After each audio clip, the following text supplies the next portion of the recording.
সংসদ এই গণভবন দখলে নিয়েছিল এবং খুব স্পষ্টভাবে পৃথিবীকে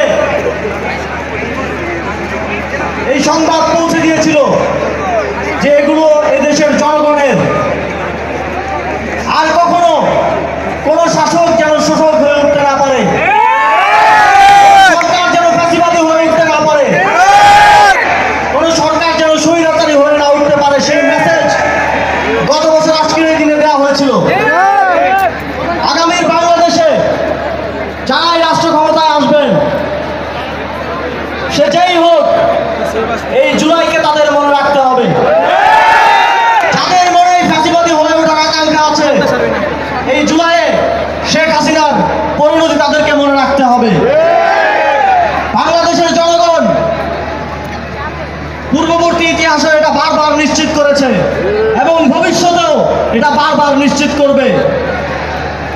আমাদের শহীদেরা, আমাদের আহতরা আমাদেরকে যে পথ দেখিয়ে গেছেন, বাংলাদেশকে সর্বদা সার্বভৌম, স্বাধীন এবং জনগণের ক্ষমতার বাস্তবায়ন করার জন্য সেই পথ আমরা সারা জীবন অনুসরণ করব। জুলাই 2024-এ শেষ হয়ে যায়নি। আজকের এই ক্রাউড আপনারা দেখিয়ে দিচ্ছেন যে জুলাই চলমান আছে এবং বাংলাদেশের ইতিহাসের সাথে, ভবিষ্যতের সাথে এই জুলাই সর্বদা জীবিত থাকবে। সকলকে ধন্যবাদ।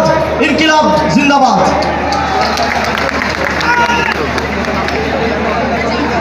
ধন্যবাদ মাননীয় উপদেষ্টা আসিফ মাহমুদ সজীব ভুঁইয়া, আপনাকে চমৎকার করে সে উজ্জীবিত কণ্ঠ আমাদের আরো একবার শুনিয়ে দেওয়ার জন্য মঞ্চ